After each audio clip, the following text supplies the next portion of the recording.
మీ business ఏదైనా మీ ఊర్లో promotion చేయాలంటే అది సుమన్ టీవీతోనే సాధ్యం. ఇప్పుడే సంప్రదించండి.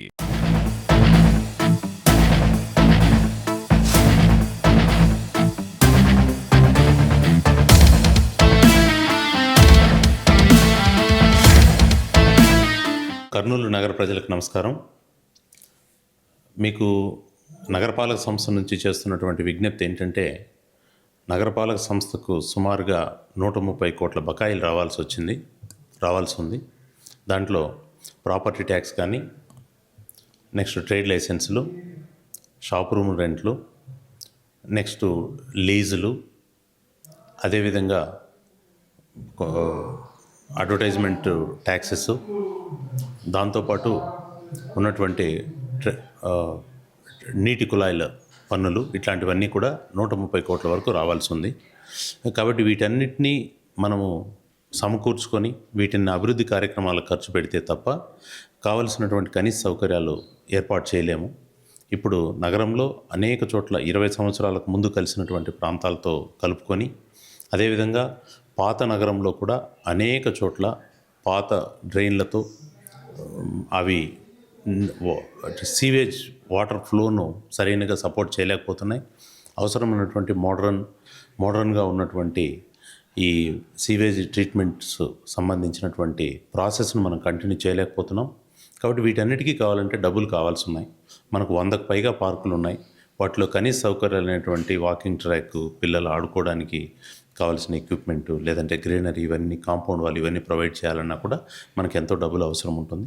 కాబట్టి వీటన్నిటి రీత్యా, అదేవిధంగా వాటర్ సప్లైకి సంబంధించి 24/7 వాటర్ ప్రొవైడ్ చేయడానికి కావలసినటువంటి సిస్టమ్స్ను ఎస్టాబ్లిష్ చేసి వాటిని సస్టైనబుల్ మోడల్లో కంటిన్యూ చేయడానికి కూడా మనకు అనేక కోట్ల రూపాయల డబ్బులు అవసరం ఉంటుంది.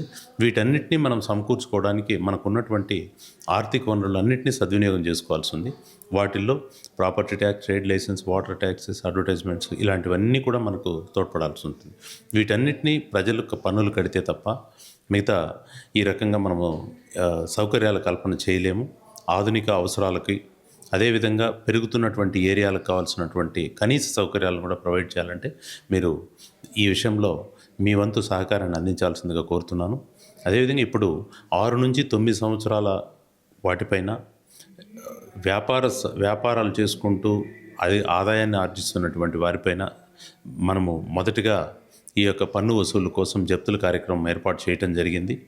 ఇప్పుడు కరెంట్ ట్యాక్స్ విషయంలో మేమేమి సీరియస్ స్టెప్స్ తీసుకోవటం లేదు.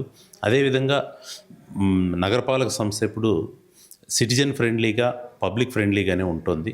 అనేక మార్లు వాళ్ళకి సంవత్సరాల తరబడి నోటీసులు ఇవ్వడం, డిమాండ్ నోటీసులు ఇవ్వడం, రెడ్ నోటీసులు ఇవ్వడం, ఎసెన్షియల్ సర్వీస్ డిస్కనెక్షన్ నోటీసులు ఇవ్వడం, పదే చెప్పడం, అనౌన్స్మెంట్స్ ద్వారా చేయటం, ప్రభుత్వం కూడా అనేకసార్లు ఈ వడ్డీ రాయితీలు ఇవ్వడం, ఇన్ని పనులు చేసిన తర్వాత కూడా ఇంకా మొండికేసుకొని ఉండడం ద్వారా మిగిలిన ప్రజలకు కనీస సౌకర్యాల కల్పనలో తమ వంతు సహాయ సహకారాలు అందించడంలో ఈ మొండి బకాయిదారులు వెనకబడుతున్నారని చెప్పేసి మీకు తెలియజేయడం జరిగింది. కాబట్టి ప్రజలందరికీ కావాల్సిన కనీస సౌకర్యాలు అందించాలంటే అందరూ ట్యాక్సులు కట్టాలి. ఒకరు మాత్రం కట్టి మిగతా వాళ్ళు కట్టకపోతే కావాల్సిన సౌకర్యాలు రావు. కాబట్టి దీనికోసం మనం స్పెషల్ డ్రైవ్ టేకప్ చేయడం జరుగుతుంది. అదేవిధంగా 8 సంవత్సరాలు దాటి 8-9 మధ్యలో ఉన్నటువంటి వాటందరికీ కూడా రెవెన్యూ రికవరీ యాక్ట్ ప్రకారం కలెక్టర్ గారి సహాయ సహకారాలతో ఆస్తుల జప్తు కోసం మనం తగిన చర్యలు తీసుకోవాల్సిందిగా, అన్ని చర్యలు తీసుకొని ప్రాపర్టీ ట్యాక్స్ కావాల్సినటువంటి మనకు రావాల్సినటువంటి అన్ని ట్యాక్సుల్ని తీసుకోవాల్సిందిగా పై అధికారుల నుంచి వచ్చిన ఆదేశాల మేరకే మనము పనిచేస్తున్నాము.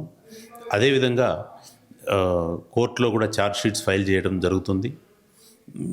దాంతోపాటు ఈ రెడ్ నోటీసులు, మూవబుల్ ప్రాపర్టీస్ను మనము అటాచ్ చేయడం జరుగుతుంది. అదేవిధంగా ప్రభుత్వ నియమ నిబంధనలను ఉల్లంఘించి కట్టిన వాళ్ళు, అసలు పర్మిషనే తీసుకోలేని వాళ్ళు, అనాథరైజ్డ్ లేఅవుట్స్ కొనుక్కున్న వాళ్ళు, వాటన్నిటిని రెగ్యులరైజ్ చేసుకోవాల్సిందిగా కోరుతున్నాం. బీపీఎస్కి మార్చి 11 వరకు టైం ఉంటుంది. ఆ లోపల డీవియేషన్స్ను లేదా అంటే అధీకృతంగా మనము రెగ్యులరైజ్ చేయగలిగినటువంటి అన్ని బిల్డింగ్స్ను మనం రెగ్యులర్ చేస్తాం. అనాథరైజ్డ్గా మనము ఏమాత్రం అవకాశం లేని చెరువులు, లేదంటే ప్రభుత్వ స్థలాలు, ఇట్లాంటి వాటిని ఆక్రమించిన వాటికి తప్ప మిగతా వాటన్నింటినీ కూడా మనము ఈ రెగ్యులరైజేషన్ బీపీఎస్ స్కీమ్ కింద మనము రెగ్యులరైజ్ చేయబోతున్నాం. కాబట్టి జరిగినటువంటి పొరపాటును సరిదిద్దుకునే అవకాశం దీనికి ఎన్నోసార్లు మీకు రాదు.